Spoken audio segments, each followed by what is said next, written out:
So since the EM folks are in the waiting room or in the audience right now, I think they already know the utility of the lung ultrasound, and a lot of the inpatient folks, especially the ICU folks, already, I think, appreciate that if you could take one ultrasound with you on an island, it would be the lung ultrasound, because it's kind of checks all the boxes of that it's faster than other tests, it's better than other tests, it's better for dynamic monitoring than other tests, including chest x-ray and obviously CAT scan, and you can get a lot of information that's more accurate more quickly. So we see patients a lot that come in looking like this guy, or if they're one of our inpatient colleagues, where you go to see a patient who's been admitted and they're just very dyspneic, they're breathing really fast, they're hypoxic, and it's either how they presented initially or it's a dynamic shift from when they initially came in. So some really smart people have come up with ways of utilizing ultrasound in an organized approach to interrogate the lungs for your hypoxic, dyspneic, or otherwise in respiratory distress patient, or even our less sick patients that are just presenting for a chief complaint of shortness of breath. So the smart people I was talking about was a group that was led by Dr. Lichtenstein, where he and they basically came up with a algorithmic approach of looking for some core facets of a lung ultrasound, and then using that as kind of a branch point to getting you closer and closer to the actual diagnosis. And I think of all the things in ultrasound, this idea of using ultrasound of the lung to either rule in or rule out, or at least get you into a direction of more advanced diagnostics that are more elegant and more appropriately suited for the patient in front of you, is just really just a phenomenal example of where ultrasound shines. This is a very fast protocol. They've shown that by all providers, this can be done in under 3 minutes. And this is explicitly with respiratory failure, but as I said before, it could apply to a lot of our other just dyspneic patients. So this is a big kind of branchy looking algorithm thing. But once we go through all of the different elements of normal and abnormal ultrasound, I think it'll make sense. And at least as a vibe, if not as an actual going through it exactly as it's laid out by these doctors, will give you a way to very quickly assess your short of breath patient. We do our thoracic ultrasounds in a whole bunch of different situations, including primarily respiratory situations, systemic illness for those of us who work with the trauma population and people that have concern for chest trauma, and just as an overall adjunct to our volume assessment. We're simple people and we like to ask simple questions, and the most simple of which is yes or no. And the yes or no's that we're trying to get at are, is there a pneumothorax? Is there fluid in the lungs? Is there fluid in the pleural space? Or is there evidence of a consolidation that can lead you to think that somebody has pneumonia? So to get to the initial idea of what is normal, we just are going to take a look at just a still frame here. That's just your pretty average ultrasound of a lung between two rib spaces. So as you see here, you can just tell by the footprint from when you did the physics and the basic lecture that this is a linear probe where you've got that flat footprint.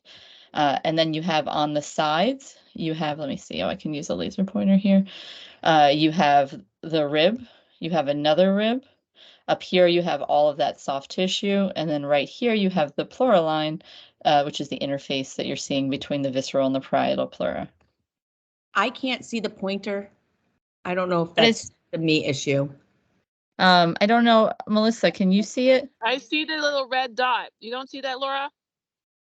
The little red dot? I don't see it. You're shining it now, Melissa? Yeah, I'm shining it. I'm making little circles.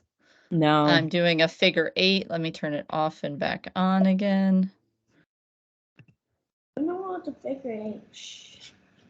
Let me go back up. I don't know why it doesn't like you. Now do you see it? I don't. It's okay. I just make sure for recording purposes, like I knew the structure. Yeah, then, yeah, exactly. Yeah, no, definitely. I do see it. So if Okay. you're seeing it, I then do see it. I'm cautiously optimistic that it will show up Okay. in the final We'll get an recording. opto consult for Dr. Phil. I'm sure they'll be right down.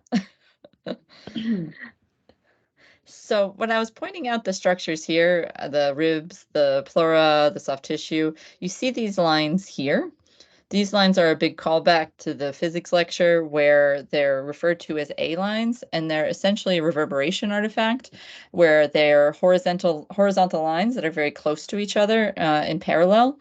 And that bouncing between the two parallel structures that are very close to each other create these kind of mirrored images that are horizontal and parallel to the initial structure that you'll see more distal or further down on the screen. So there's an important caveat with this is that if there are no A lines, that always indicates that there's pathology, and that if there are A lines, it doesn't mean that there's no pathology. It just basically means that there's aerated lungs. And this is just showing that again, where you see that there are those A lines that are that reverberation artifact. The other main component of a normal ultrasound is lung sliding. They call it sliding, but I've heard other people referring to it as shimmering, which I feel like is maybe a more accurate description of what you're actually seeing here. And that's just that movement of the visceral pleura in regard to the parietal pleura. And another throwback to physics, we remember from M mode, which is essentially just a slice, so a single slice on your 2D image that's being taken over time. So it corresponds to each part of the 2D image is going to be reflected in the M mode image in terms of the depth, but it's just the single vertical line over time. So when you have a static structure like the soft tissue in the top of the screen here, that just stays straight because it's a static structure. So over time, it obviously remains static. But for the visceral pleura and for the lung, as it expands and contracts, that creates this kind of shoddy, like kind of shimmery appearance distal to the pleural line. And that's going to give you what we call in the biz the seashore sign, where you have the static structures on top, and then you have these moving structures that are related to the expanding and contracting lung. And that's just the labeled version of it. You can also see this. Oh, let me get out of the pointer here so I can hit play. You can see this at the bases too. So when we show you where you're doing the lung ultrasound at the bases, you should be able to see that normal lung sliding as well. So that's the normal lung. I don't think any questions for that. It's actually pretty simple when we do our attending days or when we do our attending workshops. It's a very boring part of the actual scanning of healthy patients because there's kind of very little to ultrasounding a healthy patient's lungs. So now getting into the nut meat of the unhealthy lung, the initial place where I think we first started using ultrasound was in looking for a pneumothorax. So when you think about the fact that air basically sends all ultrasound waves back to the ultrasound probe and that the ultrasound probe does not penetrate past air, it kind of makes sense that then you would lose that lung sliding because you can't see anything beyond air. Basically, it just sends all the ultrasound signal back to the probe. So you're not going to be able to see the visceral pleura further down on the screen. So when you have a pneumothorax, you're going to have a loss of some of these normal findings. You're not going to have lung sliding. You're not going to have comet tails or beelines. And then when we talk about M mode, you're not going to have that difference between the static structures and the non-static structures because essentially everything isn't moving because it's not seeing past that air between the two pleura. And then if you are looking and you catch where that normal lung interacts with the abnormal lung, then you'll be able to see a lung point. So as opposed to that shimmery pleura that we saw before that showed normal lung sliding, here you see that it's fairly static.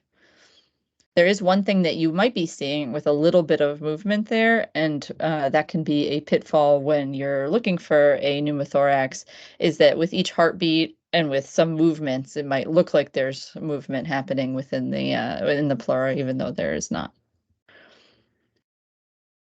This is actually a normal lung because you see our other reverberation artifact that's the cousin of the A line, which is the comet tail, which is another it's another artifact that's created from those two parallel structures, and you can only see comet tails from the visceral pleura. So once you have that air that's interrupting your view of the visceral pleura, you're not going to see comet tails. So basically, if you see comet tails, there's not a pneumothorax. This is important when you're thinking about looking at patients that have some other reasons that they might not have normal lung sliding, like if you've right main stem them, or they're apneic for another reason, or they're having shallow breaths and you're not really seeing the normal lung sliding. If you see comet tails, basically that rules out a pneumothorax.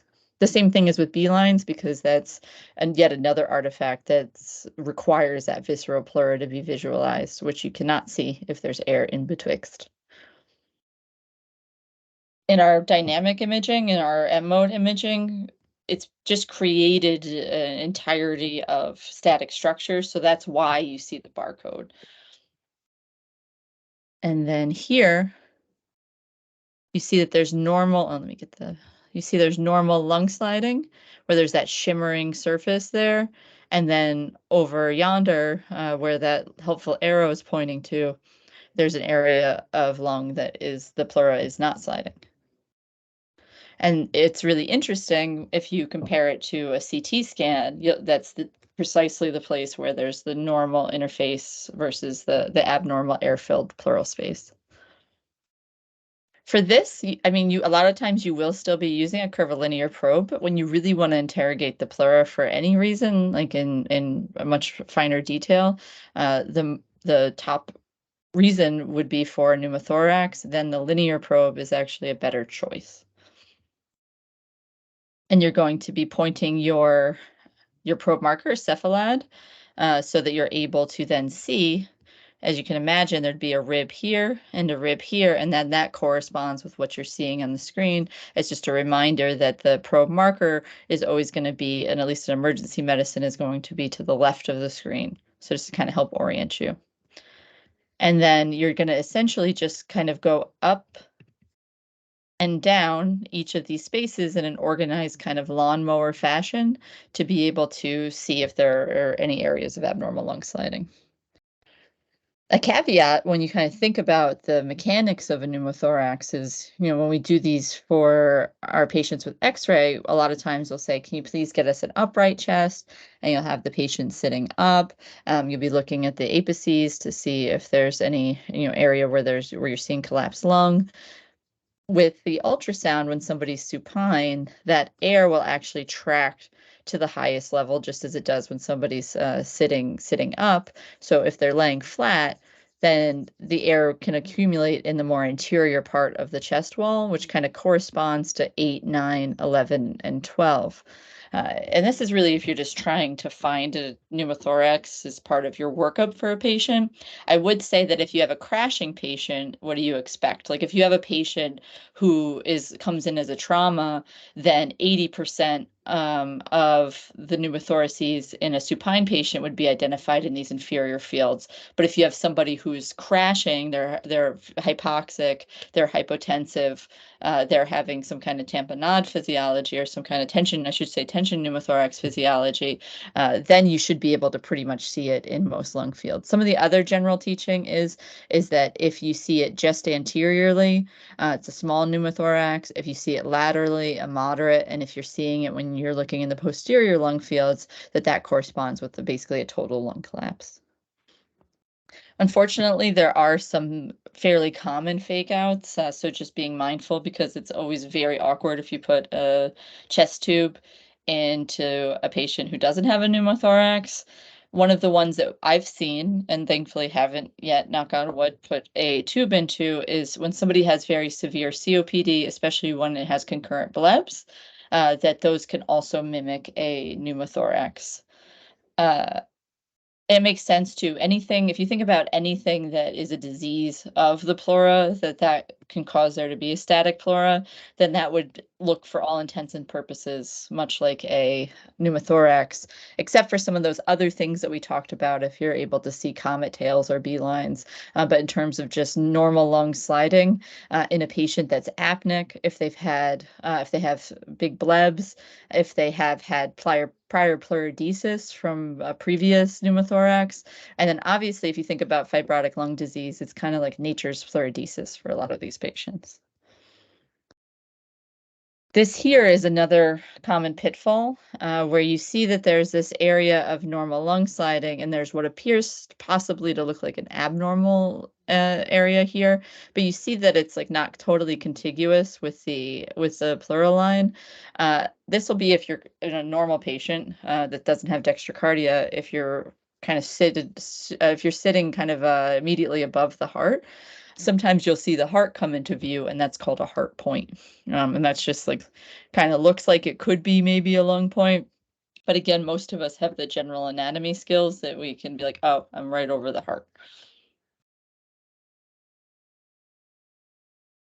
This here, if you see there's something very important that's missing in this view, see the static image, and don't be worried that it's not moving, where let's just say that when it was playing, that you're not seeing that there's any movement on this line. You could be tempted to say that this is a pneumothorax, but if this is a very large patient, what we're not seeing over here is we're not seeing two ribs. We're not seeing a rib abutting either side. And this is actually a fascial line that can look like a pleura, but you can pretty easily ascertain that it's not the pleura because you're not seeing that there's ribs on either side. And as we remember, there's these hash marks that'll be on the side of every ultrasound that'll have your depth. So if you have a patient with a very thick chest wall and you're thinking you see a pneumothorax at a very shallow depth, you might want to reconsider and make sure that you're seeing those two bordering ribs. This is another interesting example of that, which you might look at and then not think that it's abnormal, or that you might think if there's no movement along this line that it's a pneumothorax. And you're like, okay, so there's a line here. If this is a static image, but there's no lung sliding happening, or you don't see any normal sliding. But then you note over here is the rib. And in this particular patient, you're seeing that the rib is below that line that you think is the pleural line, whereas as we know, the rib sits above the pleural line. And this is actually subcutaneous air from a patient that came in as a trauma. So just really in all of your ultrasounds, just figuring out what your anchoring structures and landmarks are, and being very cautious to make calls without first making sure that you're seeing the appropriate landmarks. Is this a good test? Yeah, this is a very good test. There's been multiple studies. There's been a couple that have come that maybe have challenged ultrasound for very small pneumothoraces, whereas the earlier data was very much supportive of the sensitivity. Most of the literature supports that it's highly sensitive, even for very small pneumothoraces, and even much more so than a chest X-ray.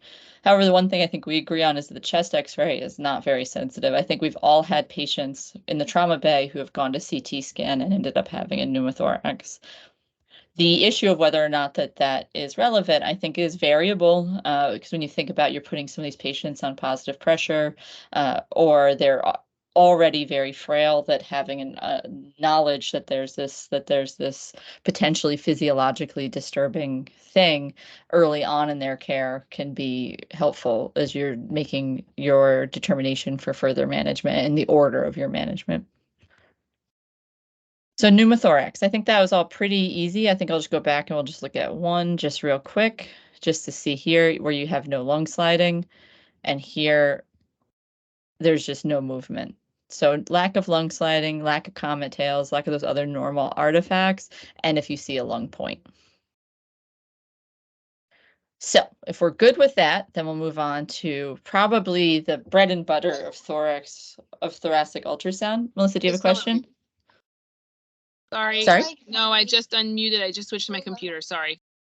Oh, no problem. I hope that all the kids there too are super interested in thoracic ultrasound. I positively adore, and that's not a hot take, ultrasound for looking for pulmonary edema.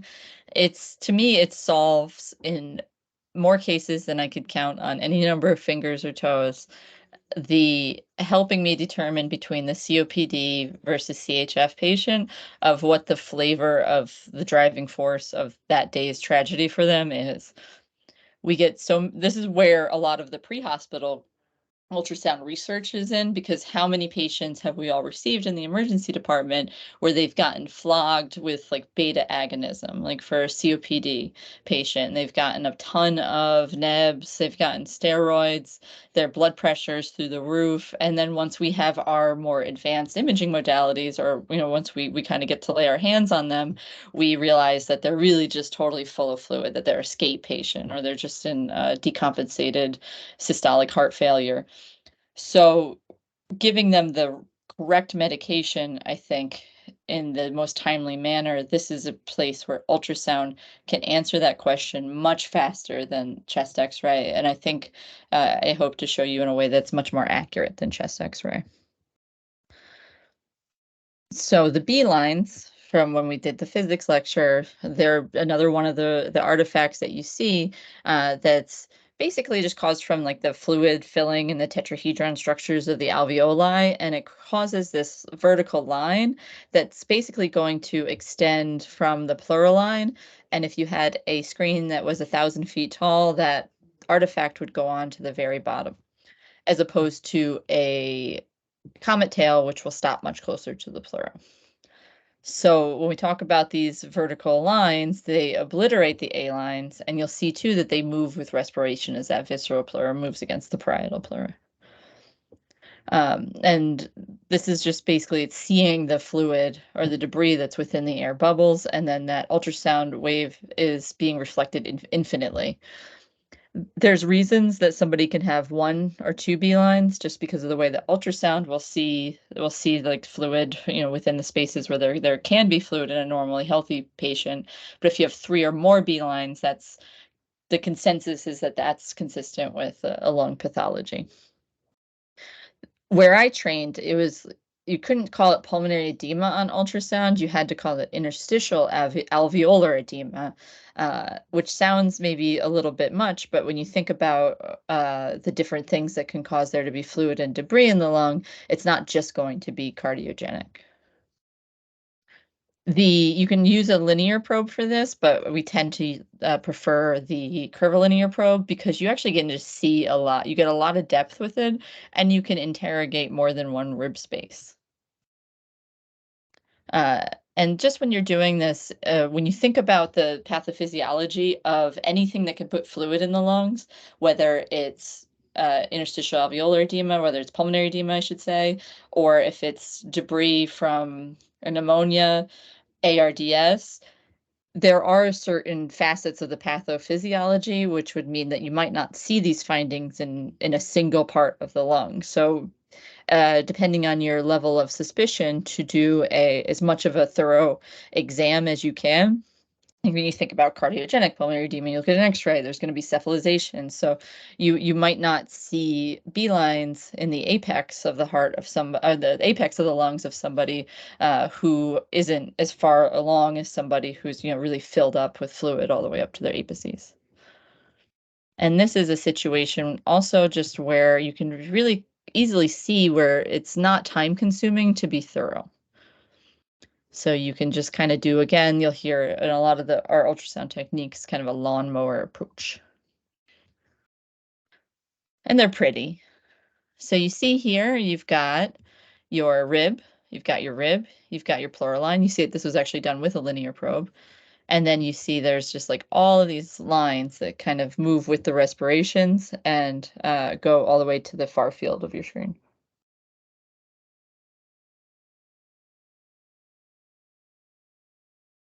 Intoxicating.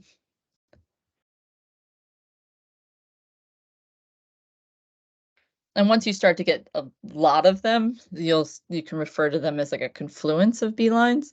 I'm still not sure if I invented it, but I like to call them a beehive once there's so many. And this is where it's helpful to remember that the B lines will obliterate the A lines, because sometimes there's like it's seeing the forest for the trees. There's so many B lines that you almost can't see any B lines. In that case, it's good to look for A lines, because if there's no A lines and you're like, is that just a lot of B lines or no B lines? Then you've answered that question for yourself. And this is kind of like more moving into a confluence or a beehive, where there's just so many that they're essentially contiguous. Is this a good test? Yes, this is a really good test. You see that when in pulmonary edema patients in this study in chest, you just get a really good sensitivity and a really good specificity. So if you have a patient that has COPD and has an EF of 20%, and you see that they're just full of B lines, then this is very consistent with pulmonary edema. When you do get that X-ray, you will see that there's evidence of congestion, but you'll have that information much more quickly. And then if you don't see any, which we'll get into towards the end of the lecture, when it's just a little bit of just kind of case examples of how to work this into your day-to-day practice, then you're moving towards appropriate care and addressing some other causes of their hypoxic or their respiratory failure.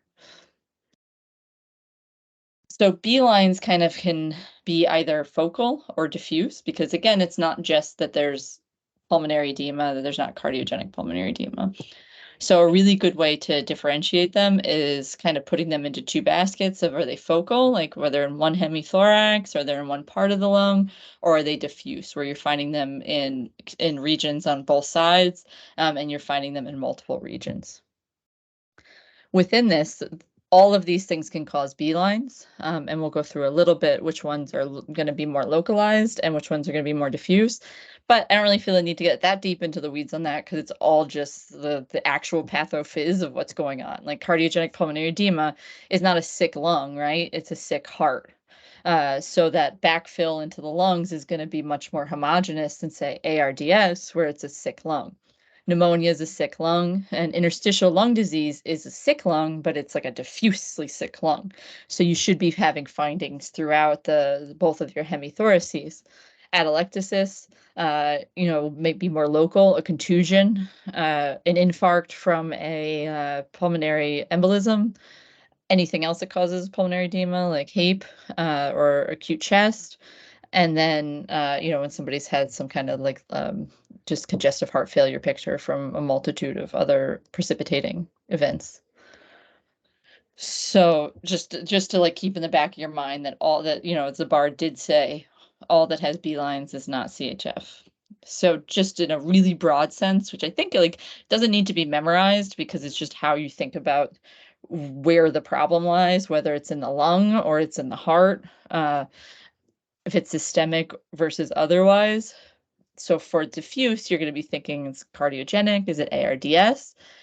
Both of them will be bilateral, but for cardiogenic, because of that backfill from the left ventricle, then you kind of expect there to be a more homogeneous appearance to where you're going to be finding these B lines, and that the pleura itself isn't really involved, right? Like it's just fluid that's filling into the lungs. Whereas in ARDS, the lung itself is diseased in that moment, so the pleura can look really thick and ratty. And once I started looking at pleuras, I couldn't stop looking at pleuras. Like now I'm pleura obsessed. And it kind of doesn't necessarily completely answer all the questions, where you're like, this patient has a sick pleura. I did have a patient that was actually a pediatric patient that was super sick, and it was a question of ARDS versus heart failure. And, we're kind of managing it from a bunch of different standpoints, but seeing that they had a really thick, funky pleura, and then when they spiked a fever, it was like kind of like, okay, we're getting closer to the actual etiology of this person's crashing dynamic. And then when you're thinking about ARDS, the asterisk there is that then you might want to look to see if you're not seeing obvious signs of a pneumonia in their anterior chest, of looking for a posterior consolidation, which we'll get to very shortly of how to do that. And then when we're in the diffuse bilateral world, if it's homogeneous. So when we said diffuse bilateral and homogeneous, we're like, oh, that could be cardiogenic pulmonary edema. But if it's homogeneous, bilateral, diffuse, and the pleura is really thick, it could be parenchymal lung disease. I think we're seeing more patients here that have like ILD and have these really bad pulmonary fibrotic diseases. I don't know if I'm just noticing that, but I trained somewhere that was super heavy with the ILD, like kind of patient referrals. And then I came here and I wasn't seeing that many of them. And now I feel like I'm just seeing a lot of patients that have like fibrotic diseases and ILD and some like the organizing pneumonias and the kind of more esoteric lung issues. So those are all your diffuse causes, but then when you think of focal, again, it all just makes sense. Like the ultrasound is like the horse sense, like of all the imaging modalities. It just kind of follows some degree of common sense of that. If it's something that you're only seeing in one hemithorax or in one region, then you're kind of limited to like, is it pneumonia? Is it atelectasis? Is it an infarct that's associated with a PE? Is it a pulmonary contusion? I've seen a few of these when we've been doing our FAST exams, and then you'll see it on the CT scan. Certain cancers that abut the pleura can also give you focal B lines.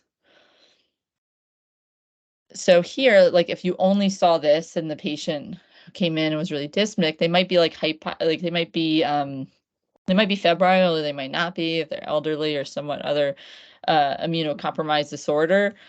Then you're like, okay, like this is focal B lines.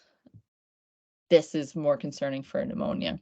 And once you move on to the next part of this lecture, you'll see too that, I don't know if you guys can see, let me get my laser pointer.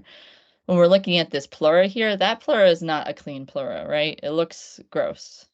It's thick, it's irregular. As they're taking respirations, you see it looks thick and not healthy. And if you look over here, you'll see too that there's kind of this irregularity that extends deeper far field, and that's considered a shred sign, which is in the next part of the lecture, which is very, very sensitive for pneumonia. So just being thoughtful of like what you can do once you see that somebody has B lines of getting closer to their ultimate diagnosis. So if you have a patient, let's say they have diffuse B lines, you can then go on to the other tools of your armamentarium. So if you're like, I'm not really sure, even with everything that we're talking about, is this pneumonia, is this ARDS, or is this just simple heart failure? Then you can kind of like move on and do an echo and see what their systolic function is. You can see what their diastolic function is. You have other methods that you can kind of further nail it down. So B lines, not all B lines are pulmonary edema, but you can kind of think about structuring them, or if they're diffuse, if they're bilateral, and how the pleura looks. So as we move through the thorax, pleural effusion is another place where you can get more information on your dyspneic patient. Almost entirely, you're going to use the curvilinear probe. If you're already using the phased array probe, you will get a similar view. You just won't get as wide of a footprint. And essentially, you're doing the fast view, but then you're going maybe one rib space more cephalad. So you're keeping that probe marker pointed towards the head. You can obtain that initial fast view and then just go up a little bit, like up a rib space. And for a simple pleural effusion, you're just going to see anechoic fluid. You're going to see black fluid. If you remember, fluid doesn't return any echoes. Everything goes right through it, so it should appear black on the screen. Sometimes, though, if you have a patient that, let's say they had a trauma a couple weeks ago and they started to have layering, where they have blood that's been sitting in the chest, or if they have complex effusions, either infectious or related to malignancy, it might look like there's some more interesting internal echoes. Oftentimes when you see the effusion, you'll see the lung itself kind of hanging out and like kind of like waving in the breeze as the patient takes breaths. And it is more sensitive than chest X-ray. So just for a little view of that, so this is what we were talking about before, of where you have the fast view, where you've, let's the left side, so you have your spleen, you have your kidney, and then above the diaphragm, that's where you would see the effusion, and then in that you would see the atelectatic lung. And this is what that actually looks like. It's really a beautiful view here, where you have your liver here. This is now on the right side. You have the diaphragm, and just the why is always so important to me. So you have this anechoic fluid here, and what you're seeing here, this is actually the spine. In a normal aerated lung, the air prohibits the ultrasound wave from passing through, so you will not see any distal structures. So if you have the ultrasound that's sitting on you're sitting on the side of the patient in that fast view, and you're seeing anything like a spine or any of the structures that are between your probe and the spine, that's essentially saying that there's something that's transmitting those ultrasound waves, which means that there's something other than air, which is 100% of the time abnormal. So if you see a spine, if you see the spine that extending above the diaphragm, that's because now you have some kind of medium that's acting as an acoustic window, which means that there's something abnormal happening. In this situation, it's very easy to see that that's fluid because you have this large area of this large anechoic area, and then you actually can see the lung here, the atelectatic lung sitting there. This is another example of that spine sign, which again, you should not be seeing the spine above the diaphragm. And then you see that there's that anechoic area in between. Also, always kind of looking at the entire ultrasound image, as you remember from your FAST, make sure you're looking at everything because you'll see that there's also fluid here above the kidney as well. You see, here's some more pictures of that where, you know, as they're kind of sliding off of their view there, but as it comes back into view, you can pretty clearly see that the spine that's normal to see below the diaphragm just kind of marches above the diaphragm as well. So effusions are easy. Sometimes they do get more complex. You can have like fibrin strands within them. You can have kind of like a dusky appearance once there's blood that's been sitting there for some time. But just in general, you're seeing if you either see an anechoic or a mixed echogenicity, and if you're seeing a structure that you should not be able to see, such as the spine. So spine sign, anechoic, simple effusion. Ultrasound's great for looking for consolidations.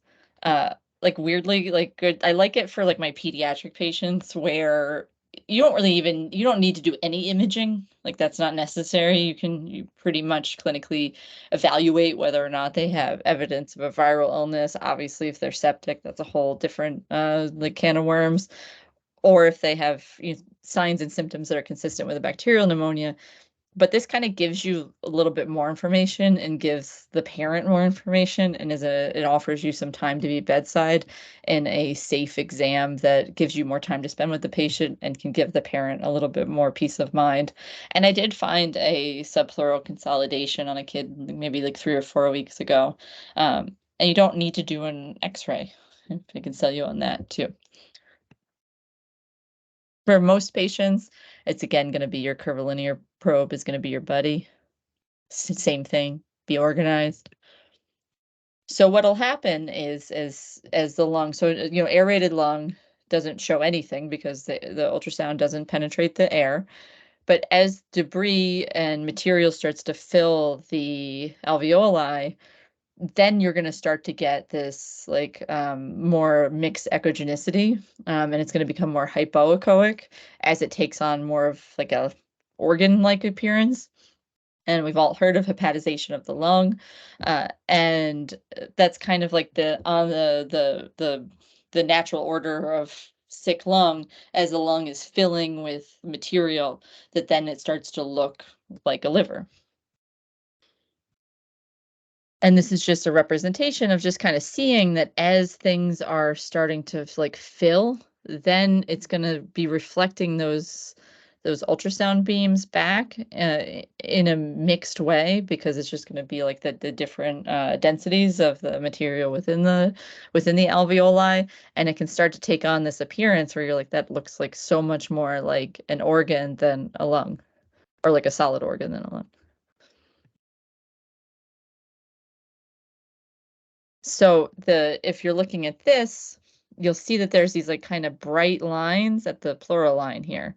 And that's like essentially that there's like air that's scattering the ultrasound beam that's within the that like subpleural consolidation, and that's called the shred sign. I'll show you some other pictures of it, but it really kind of does look like a piece of paper that you've kind of irregularly ripped. Like I'd buy that. That kind of looks like a irregular piece of paper. You see those bright lines of air, and you see there's some scattered B lines. This is a really pretty example. And if you see that in the right patient, you're like, okay, it seems like they have a subpleural consolidation. And the reason it's subpleural is because it's sitting right below the pleura. So if we're kind of broadly basing subpleural consolidations and then thinking about like a translobar consolidation, then as that purulent fluid fills the alveoli, it'll actually look solid because it's, you know, those alveoli sacs are no longer air filled. They're filled with fluid and gunk. So you see here, there's just no more air. That's a little bit of an undergained image. As you can see, it's a little bit kind of hard to see the edges there. So when you're doing this image, just consider going up on your gain a little bit.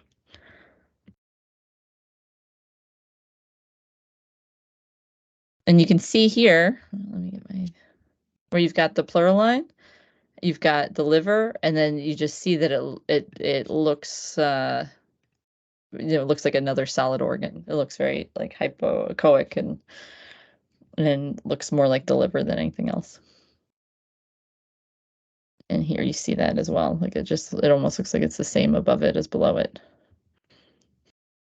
Within some of these pictures we saw before, there's evidence of air bronchograms, which you see in X-ray too.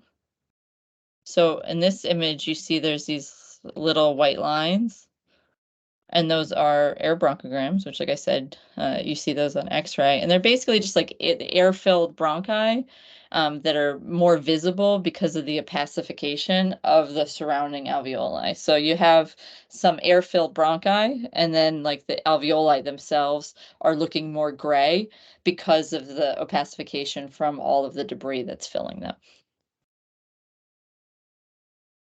You can get into the weeds of like there's a whole lot of different meanings that can be taken from like whether or not the bronchograms move with respirations or don't.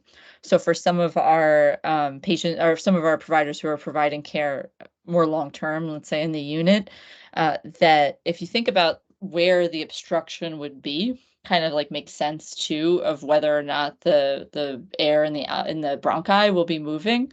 So if those bronchograms are just static, then that just implies that the obstruction, like mucus plug or something along those lines, is going to be more proximal in the airway. Whereas if the air is actually getting into those bronchioles that are surrounded by those abnormal alveoli, that it's a patent, like larger airway, and that the area of concern is going to be more distal and more peripheral. And you can really see this. So maybe not make sense, but hopefully it makes sense after even just looking at this of this person's breathing, but these lines aren't moving. And if you look over where it says dynamic, you can, I hope you can see that that air is kind of moving within that bronchiole. It's cool. Oh, wait, this one's just a static. So you see there's just all these little white bright lines here. So you see those little hyperechoic lines and dots, and they'll be surrounded by a hypoechoic area, and that's just that air that's going to be trapped within those small airways. And you'll see that within consolidations. So you see you've got like kind of normal lung here, where you've got A lines, and then over here you got these sonographic bronchograms. So those are like your pneumonia findings where you see like that there's either like if it's a subpleural consolidation, that there's that shred sign. If it's translobar, it starts to look more hepaticized. You see air bronchograms within that abnormal area of lung. So that's just kind of, and you can also see if there's like peripneumonic effusions as well. So how do we put this together for our patients? We can return to this like overall idea and then just kind of simplify it in our heads of kind of thinking, does a patient have A lines or not? do they have B lines or not? Or do they have a consolidation or not? So for an A profile, so if somebody has A lines, they really only have, if they're very dyspneic, they really can only have like one of these three things.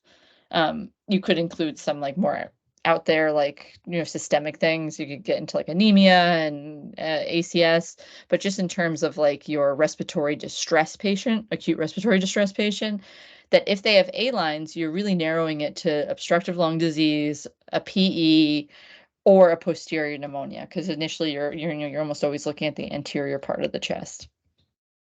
So if you have a patient that you see that they have A lines, they're in acute respiratory distress, you can then move on to use other parts of your armamentarium of ultrasound, or, if you have to order additional imaging, you're ordering maybe the right imaging. So in this patient, let's say they have A lines, and you just go and you just take a quick look to see if they have a DVT, which is a really quick study, and you see that they have a non-compressible femoral vein, then you're like, okay, maybe I'm moving more towards the answer that they actually have a PE. And you guys will be doing echo next week, so then it'll be like or next month, I should say, it'll be all the right heart strain findings that would kind of help you clinch the diagnosis. Or you like look in the anterior chest and you see A lines, but then you go to do that view of like right above the your fast view, and you see that there's a posterior consolidation. Now you're like, all right, I think that this patient has pneumonia. Or if you do an ultrasound, they have A lines, and then they have a compressible femoral vein, then you're like, okay, now I feel more comfortable saying that this is COPD. And at the very beginning, when you saw that they have A lines, it's like not that they're in decompensative congestive heart failure. So I just feel like that in and of itself is really kind of pushes you into the right direction. So then let's say you have a different patient and you basically see that they have B lines. You can go down that line, that pathway that we talked about before, if it's diffuse or if it's not, and what does their pleura look like, and then also get closer to the answer. And then you can use some of your other tests as well. So if you have a patient that has diffuse B lines and you're still just a little bit questioning whether or not it's CHF, or if it's ARDS, if they're a complex patient, then you can just move on to your echo. And in this case, you'd see that they have a very poor ejection fraction. You're like, okay, this is probably a decompensated systolic heart failure. Or when you get to like some of the advanced echo stuff, they have a normal EF, but you put your spectral Doppler on and you see that they have EA wave reversal and that they have diastolic heart failure. You're like, okay, and then you're like kind of seeing how they're doing on BiPAP and nitro, and it kind of makes more sense that they're in decompensated diastolic heart failure. Also, if you see that they have a fusion, then you're like, okay, this seems like this is maybe more cardiogenic. Whereas in a different patient, if you have focal B lines in just one area, like this image that we saw before, and then you also see that they have an associated posterior consolidation, then you just maybe clinch the diagnosis of a pneumonia. So there's very little conclusions, but they're all, I think, simple and easy to take to your practice, which is just A lines don't mean that the lung is healthy. It just means that it's aerated. So there's other things that you can do to evaluate for the respiratory distress. Not all B lines are cardiogenic, and that once you're kind of getting in the right direction, you have other tools at your disposal to get you even closer. And I think that's it. If anybody has any questions. No questions. Thank you so much. You guys are great. I'm just That going was to stop. great.